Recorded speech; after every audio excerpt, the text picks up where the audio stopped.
वध शब्द का मतलब होता है किसी बुरी चीज़ को पूरी तरीके से ख़त्म कर देना, और इस मूवी का नाम वध होने का मतलब यही है। इस मूवी के अंदर किसी बुरी चीज़ को पूरी तरीके से ख़त्म कर दिए जाएंगे।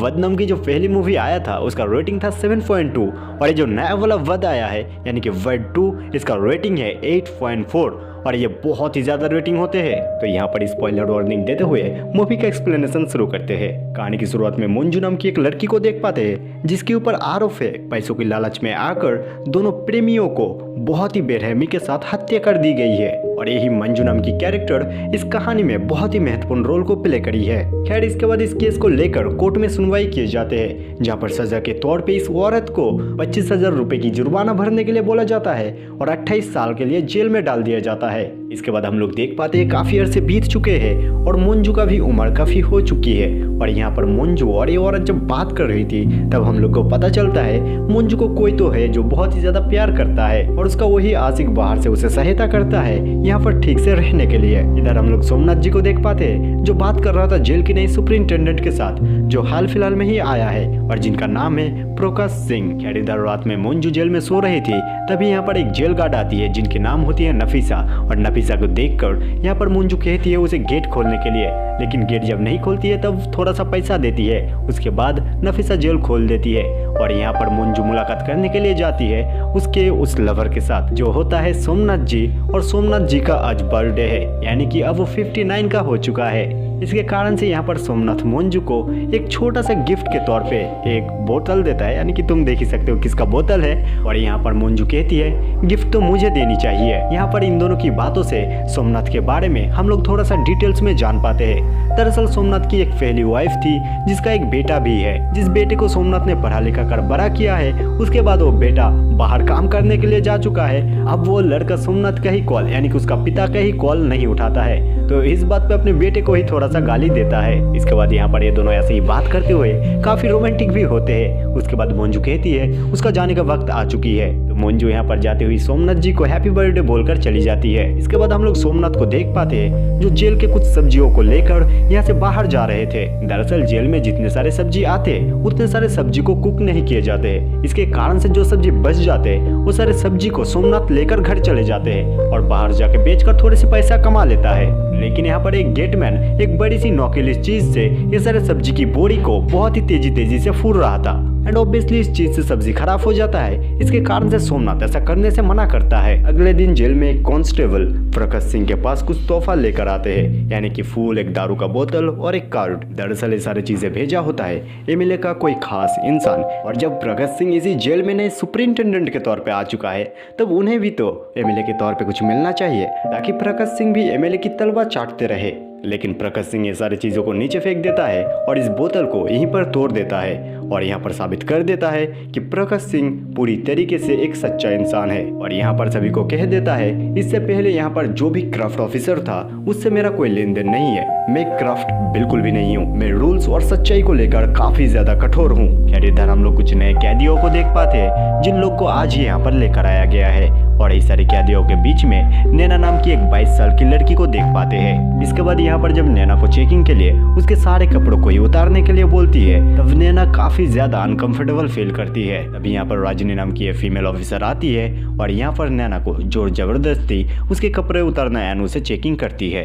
खैर, इधर मंजू जब नैना को देखती है तब मंजू थोड़ा सा नैना के बारे में क्यूरियस होती है, तो यहाँ पर आकर नैना के बारे में पूछती है। तब हम लोग को पता लगता है दरअसल नैना एक बैंक में काम किया करती थी, एंड उस बैंक में कुछ पैसों को लेकर हेरफेर हुआ है, एंड उस बैंक का मैनेजर खुद बचने के लिए नैना को इस केस में फंसा चुका है। इसके बाद हम लोग देख पाते हैं उस दिन को जिस दिन को नैना और उसके साथ और भी 4 कैदियों की कोर्ट में सुनवाई है। तो ये सारे कैदियों को लेकर कोर्ट में ले जाया जा रहा था सुनवाई के लिए, लेकिन वहीं पर हम लोग एमएलए की भाई केशव को देख पाते हैं। केशव यहाँ पर कुछ पप्पियों के पास जाता है, कुत्ते के बच्चे के पास, और वहाँ पर जाकर वो सारे पप्पियों को हाथ में उठा लेता है। एंड इस चीज़ को देखकर नैना पहले तो केशव को अच्छा इंसान सोचता है, लेकिन वो सारे कुत्ते के बच्चों को इसी ट्रक के पहियों के नीचे रख देता है और फिर इस ट्रक को चलाने के लिए बोलता है। एंड इस चीज़ को देखकर ऑब्वियसली नैना समझ जाती है ये केशव नाम की इंसान बिल्कुल भी अच्छा इंसान नहीं है, और रास्ते में जाते हुए केशव नैना को काफी घूर भी रहा था और ये सारा चीजों को ये फीमेल ऑफिसर यानी कि रजनी नाम की औरत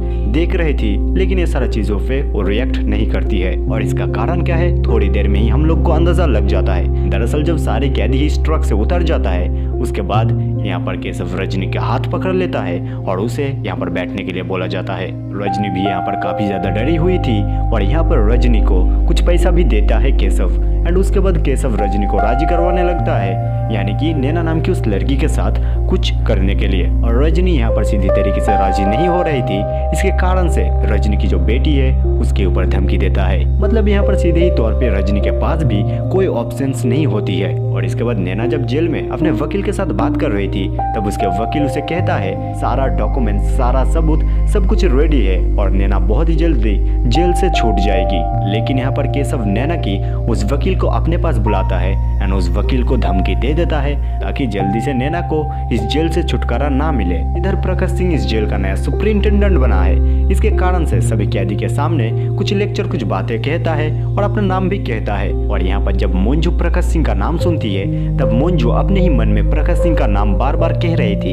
एंड इस चीज को आप नोटिस करना क्योंकि यही पर है सबसे बड़ा ट्विस्ट। खैर इसके बाद मंजू जब अपने सेल में होती है तब यहाँ पर उसे किसी के रोने की आवाज सुनाई देती है और पास में जाकर देखती है तो वो होती है नैना। और नैना यहाँ पर कह रही थी कि उसने कोई भी पैसा नहीं चुराई है, इसके बावजूद भी उसे इस केस में फंसाई गई है और उसे यहाँ पर इस जेल में डाल दी गई है। और अब तो हालत कुछ ऐसा है उसके पास सारा सबूत रहने के बावजूद भी वो बाहर नहीं जा सकती है। और इधर पैर के नीचे केशव सोया हुआ था, वहीं पर पास में एक बूढ़ा इंसान कपड़े धोने का काम कर रहा था और उसी कपड़े धोने की आवाज से केशव काफी ज्यादा डिस्टर्ब हो जाता है। इसके कारण से केशव इस बुजुर्ग इंसान को काफी ज्यादा मारता है और ये सारा चीजें प्रकाश सिंह देख लेता है। इसके कारण से प्रकाश सिंह केशव को सॉलिटरी कन्फाइनमेंट के अंदर डाल देता है। इसके बाद होना ही क्या था, आखिरकार केशव एमएलए का भाई है तो तुरंत प्रकाश सिंह को डीजीपी का कॉल आता है और जल्दी से केशव को सॉलिटरी कन्फाइनमेंट से बाहर करने के लिए कहता है और एक नॉर्मल से सेल के अंदर रखने के लिए कहता है। खैर इसके बाद केशव को सॉलिटरी कन्फाइनमेंट से बाहर कर दिया जाता है और एक नॉर्मल से सेल के अंदर रखा जाता है।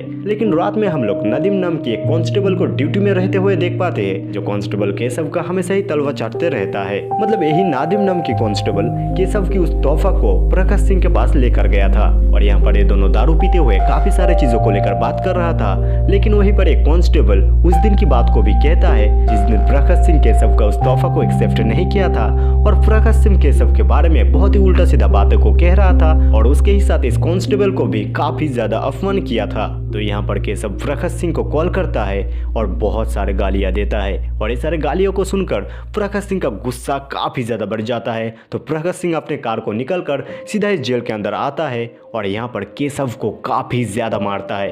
अब इन मारते मारते पूरा ही अधमरा कर देता है और यही सारे अफरा तफरी के बीच में प्रकाश सिंह की अंगूठी यहीं पर ही छूट जाता है। दूसरी तरफ इसी रात में हम लोग मंजू को देख पाते हैं उसकी सेल में, जहाँ पर नफीसा को दरवाजा खोलने के लिए कहती है क्योंकि मंजू बाहर जाना चाहती है। जैसा कि मंजू हर रात ही बाहर जाती है और इस बारे में हम सारे ऑडियंस को पता है। अगले दिन सुबह हम लोग प्रकाश सिंह को देख पाते हैं जिसके पास डीजीपी का कॉल आया है और प्रकाश सिंह के इस कांड के बारे में डीजीपी को भी पता चल चुका है। तो डीजीपी यहाँ पर प्रकाश सिंह को कॉल करके कह देता है इस चीज के बारे में अब तो जांच पड़ताल होके ही रहेंगे, क्योंकि केशव तो कोई मामूली इंसान था नहीं, वो एमएलए का भाई था और ऊपर से केशव रात से ही गायब है, मतलब सुबह से ही उसे नहीं मिल रहा है। और उसके ही कारण से प्रकाश सिंह यहाँ पर सारे कांस्टेबल्स को बुलाता है और कहता है कि कल रात की लास्ट ड्यूटी कौन से कांस्टेबल्स के थे।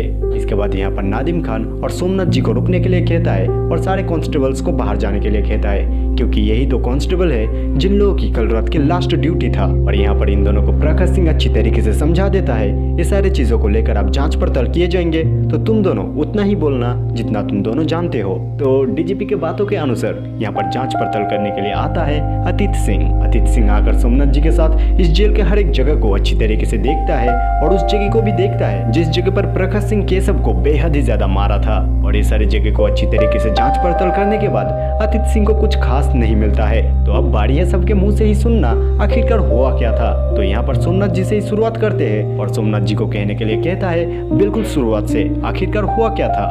जहाँ पर सोमनाथ का कहना था उसे ज्यादा कुछ पता ही नहीं है। दरअसल जेल के सभी लोग को जितना पता है सोमनाथ को भी उतना ही पता है। तो अब बाकी उस रात की लास्ट ड्यूटी करने वाले दूसरे कांस्टेबल यानी कि नादिम खान। और यहाँ पर नादिम खान कहता है जब प्रकाश सिंह आया था तब नादिम खान ने ही जेल का दरवाजा खोला था और उसके बाद प्रकाश सिंह आकर नादिम खान के सामने ही केशव को बेहद ही ज्यादा मारकर प्रकाश सिंह यहाँ से जा चुका था। और उसके बाद क्या हुआ था नादिम खान को कुछ भी पता नहीं है। तो अब बारी है जेल की सारी कैदियों को पूछने की। और यहाँ पर लगभग सभी से बात करने के बाद कुछ भी पता नहीं चलता है, लेकिन जितना पता चलता है कि केशव नैना नाम की एक लड़की को पसंद करने लगा था इसी जेल में और उसके साथ आई थिंक कुछ हुआ था। तो अतित सिंह सीधा ही नैना के पास चले जाता है और नैना को सवाल जवाब करना शुरू करता है। लेकिन नैना का यहाँ पर कहना था वो केशव को अच्छी तरीके से जानता भी नहीं था।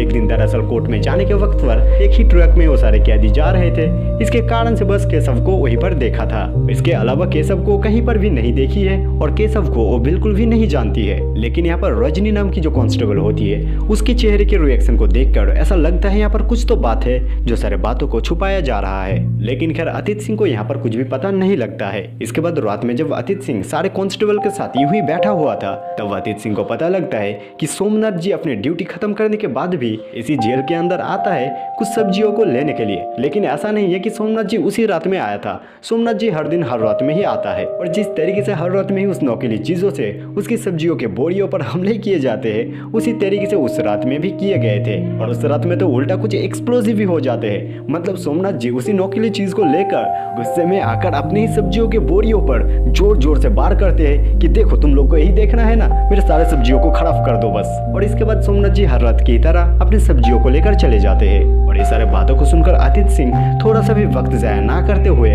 उसी सब्जी मंडी पर चले जाते हैं जिस सब्जी मंडी पर सोमनाथ जी सब्जी बेचते हैं। और यहाँ पर आकर पूछता है कि उस रात में जब सोमनाथ जी सब्जी लेकर आया था तब एक्चुअली क्या हुआ था। यहाँ पर हम लोग को जानने के लिए मिलता है उस रात में सोमनाथ जी जब सब्जी लेकर आए थे तब यहाँ पर आकर इस छोटू को दारू लेने के लिए भेज देता है। और उसके बाद ये छोटू जब दारू लेकर आता है तब सोमनाथ जी यहाँ से जा चुका था। खैर यहाँ पर जब छोटू को ये सारी चीजों के बारे में जांच पड़ताल किए जा रहे थे तब उसे लग रहा था कि सोमनाथ जी शायद से जेल से सब्जी चुराते हैं, इसके कारण से ये सारी चीजें हो रहा है। इसके कारण से सोमनाथ जी के घर का ठिकाना दे देता है कि अभी वो घर पर ही है, जाकर उसे पकड़ लीजिए। इसके बाद अतित सोमनाथ जी के घर पर आता है और सारा चीजों को लेकर बातचीत करता है। जैसे कि उस रात में सोमनाथ जी छोटू के पास आया और छोटू को दारू लेने के लिए भेज दिया तभी वहां से चले आए। आखिरकार सोमनाथ जी बिना रुके वहां से चला क्यों आया था।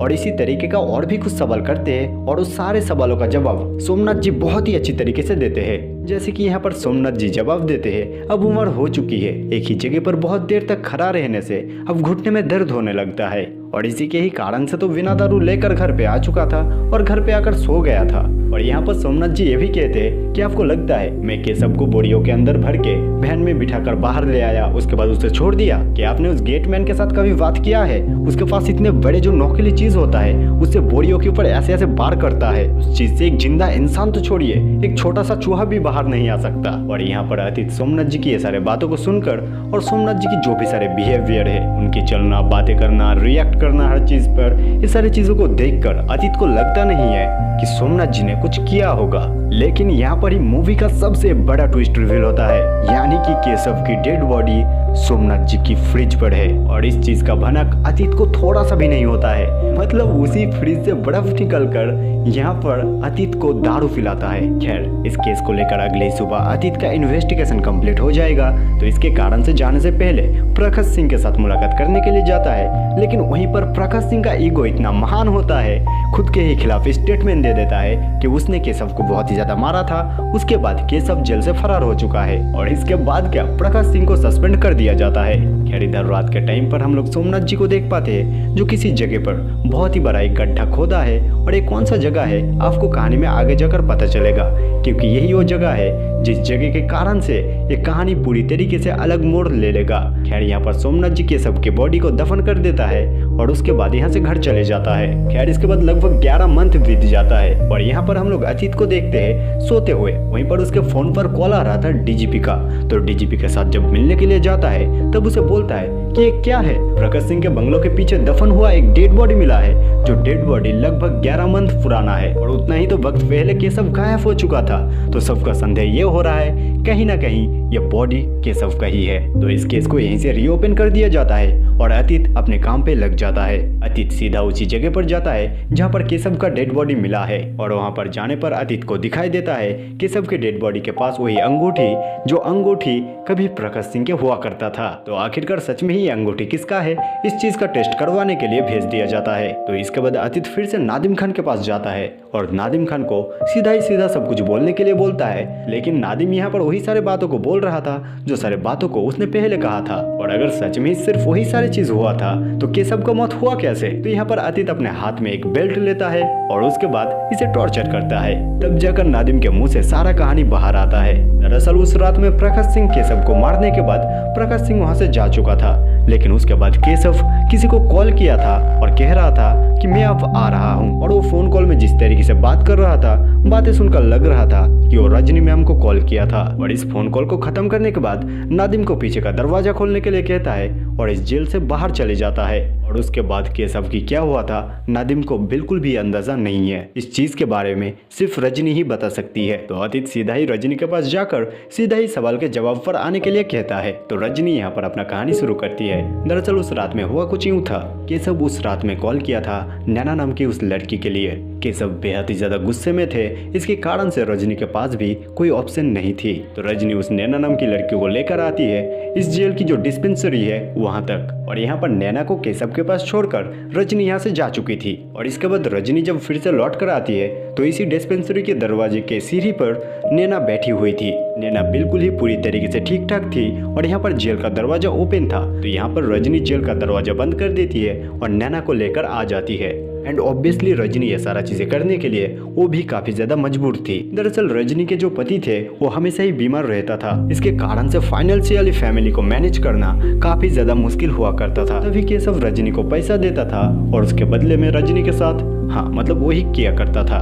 और आखिर में केशव जब नैना को देखा था तब केशव उसके बेटी के ऊपर धमकी देना शुरू कर चुका था। तो यहाँ पर रजनी अपनी बेटी को बचाने के लिए नैना को बलिदान दी थी। तो इसके बाद अतीत नैना जिस जगह पर काम करती है उस जगह का ठिकाना जैसे तैसे ढूंढकर बाहर निकाल लेता है, लेकिन ऑब्वियसली उसकी काम की जगह पर जाकर ये सारी चीजों को लेकर वो तो बात नहीं कर सकता। इसके कारण से यहाँ पर नैना को एक जगह पर आने के लिए कहता है और बातों के मुताबिक नैना उस जगह पर जाती है। और नैना यहाँ पर आने के बाद कुछ भी कहने के लिए तैयार बिल्कुल भी नहीं होती है, बल्कि नैना तो ये कह देती है हाँ मैंने ही मर्डर किया था और आपको मेरा घर, मेरा काम करने का जगह सब कुछ तो पता चल ही चुका है। जब भी मन कीजिए आ जाइएगा और मुझे गिरफ्तार कर लीजिएगा। लेकिन अतीत सिंह को तो सारा सच जानना था। इसके कारण से अतीत यहाँ पर नैना को भरोसा दिलाता है। नैना जिसे भी बचाने की कोशिश कर रही है अतीत उसे बचाने के लिए सच में ही सहायता कर सकता है, क्योंकि अतीत को इस बात से फर्क नहीं पड़ता है किस काम को किसने किया है। अतीत बस इतना चाहता है किसी भी अच्छे इंसान के साथ कोई भी बुरा ना हो। और इस सारे बातों से नैना भरोसा करती है। उसके बाद नैना सारा सच्चाई कहती है। दरअसल उस रात में हुआ कुछ यूं था, जब रजनी मैम नैना को लेकर केशव के पास गई थी तब केशव जब नैना के ऊपर वार किए ही जा रहा था उसी टाइम पर उस जगह पर आ चुकी थी मंजू जी। और अगर आपको याद है तो मैं कह दूं उसी रात में मंजू जी उनका मन थोड़ा सा भारी सा फील हो रहा था, इसके कारण से लेट नाइट में और नफीसा को बोलकर बाहर आई थी। और उसी टाइम पर मंजू के नजर में ये सारा चीजें होते हुए दिख जाता है। तो मंजू जब नैना को बचाने के लिए आई होती है तब उसी टाइम पर ये सारे लोगों के बीच में जो सारे अफरा तफरी होते हैं वही सारे अफरा तफरी के बीच में मंजू जी के हाथ पर केशव मारा जाता है। और इसी घटना के बाद नैना इसी डिस्पेंसरी के दरवाजे के बाहर उस सीढ़ी पर बैठी हुई थी। और यहाँ पर रजनी आती है, घर को बिना चेक किए ही यहाँ की लाइट ऑफ करके नैना को लेकर चली जाती है। और इसी डिस्पेंसरी के अंदर मंजू जी केशव के बॉडी को लेकर छुपी हुई थी। और यहाँ पर ये सारे घटना सुनने के बाद अब अतीत सिंह को सारा डॉट समझ में आ रहा है। दरअसल उस सब्जी मंडी में सोमनाथ जी की तस्वीर लगा हुआ था और उसी तस्वीर के कोने पर मंजू जी की भी तस्वीर थी। तो मंजू जी केशव को हत्या करने के बाद उस डेड बॉडी को सोमनाथ जी ने ही बाहर लेकर आया था, क्योंकि सोमनाथ जी ने ही कहा था वहां से एक जिंदा चूहा भी बाहर नहीं आ सकता है, लेकिन एक मरा हुआ लाश तो बाहर आ सकता है। तो इसके बाद अतीत को जैसे भी हो सोमनाथ जी और मंजू जी को ढूंढना होगा। तो यहाँ पर अतित सिंह जेल में नफीसा के साथ मुलाकात करने के लिए जाता है और नफीसा के साथ बात करते हुए पता चलता है सोमनाथ जी अब कहाँ पर रह रहा है। तो इसके बाद अतित सिंह उसी जगह पर पहुंच जाता है जिस जगह पर मंजू जी और सोमनाथ जी एक साथ रह रहे थे। यहाँ पर जब अतित आकर कहता है कि मैं जानता हूँ कि केशव अच्छा इंसान नहीं था, उसने बहुत ही गलत काम किया है, इसका मतलब ये नहीं कि आप उसे हत्या कर दो। इसके जवाब में सोमनाथ जी कहते हैं इसने हत्या नहीं करी, इसने वध करी है, दुष्ट लोग को खत्म करी है। लेकिन अतित यहाँ पर कहता है खैर आपको जेल का हवा फिर से खाना होगा। लेकिन यहाँ पर सोमनाथ जी अतित को याद दिला देता है आपको याद है ना वो अंगूठी के बारे में, आपको तो मिल ही चुका होगा वो अंगूठी। इसी जेल के आसपास में इतने बड़े से जंगल है कि इस जंगल के किसी भी कोने पर अगर मैं केशव के बॉडी को छुपा देता तो कोई भी ढूंढ नहीं पाता। लेकिन प्रकाश सिंह के ही बंगलों के पीछे मैं केशव के बॉडी को इस कारण से दफन किया था क्योंकि मुझे अच्छी तरीके से पता है वो जगह सरकारी जगह था और उस जगह के ऊपर एक दिन खुदाई जरूर से होगी। और देखिए ना केशव की डेड बॉडी आप लोग को मिल ही गया। और सोमनाथ जी प्रकाश सिंह को इस कारण से इस केस में फंसाया क्योंकि मूवी का शुरुआत अगर आपको याद है तो मंजू को इस कारण से गिरफ्तार किया गया था क्योंकि मंजू दोनों इंसान को हत्या कर चुका था और सच में ही वो दोनों प्रेमिका को हत्या किया था आखिर में प्रकाश सिंह। तब उस टाइम पर मंजू प्रकाश सिंह के घर पे काम किया करती थी और उस टाइम पर प्रकाश सिंह उन दोनों प्रेमिका का हत्या किया था और वहाँ पर मंजू थी तो मंजू को भी मारकर वहाँ पर घायल कर दिया था। और प्रकाश सिंह इन दोनों प्रेमिका को हत्या इस कारण से किया था क्योंकि प्रकाश सिंह का सिस्टम को बहुत ही ज्यादा मानता था और खुद को सबसे ऊंचा समझता था और प्रकाश सिंह की इसी कास्ट बायस के चलते इन दोनों प्रेमिका को हत्या करके इस सारा दोष मंजू के कंधे पर दिया गया था। इस टाइम पर अतित सिंह को सारा सच्चाई पता चल जाता है और ये भी समझ में आ जाता है कि कर्मा एक दिन लौटता है। और वैसे भी प्रकाश सिंह के खिलाफ तो सारा सबूत इकट्ठा हो ही चुका है क्योंकि वो अंगूठी तो प्रकाश सिंह का ही है और वो लाश भी प्रकाश सिंह के ही बंगलों के पीछे मिला है और यहाँ पर सोमनाथ जी और मंजू जी के खिलाफ कोई भी सबूत नहीं है। तो इसके बाद अतित सिंह प्रकाश सिंह के पास जाता है और कहता है कि इस खून का जिम्मा अपने कंधे पर लेने के लिए। लेकिन प्रकाश सिंह सच में ही कहता है कि मैंने केशव की हत्या नहीं किया है। लेकिन यहाँ पर अतित सिंह उसे एक कहानी सुनाता है जो उसका ही कहानी है कि किस तरीके से दोनों इंसान को, दोनों मासूम इंसान को उसने मार डाला था और भले ही उस चीज का सजा उसे नहीं मिला है लेकिन इस चीज का सजा उसे मिलकर ही रहेगा। तो यहाँ पर एक कहानी खत्म होता है और आपसे मिलता हूँ मैं दूसरे वीडियो पर। टाटा।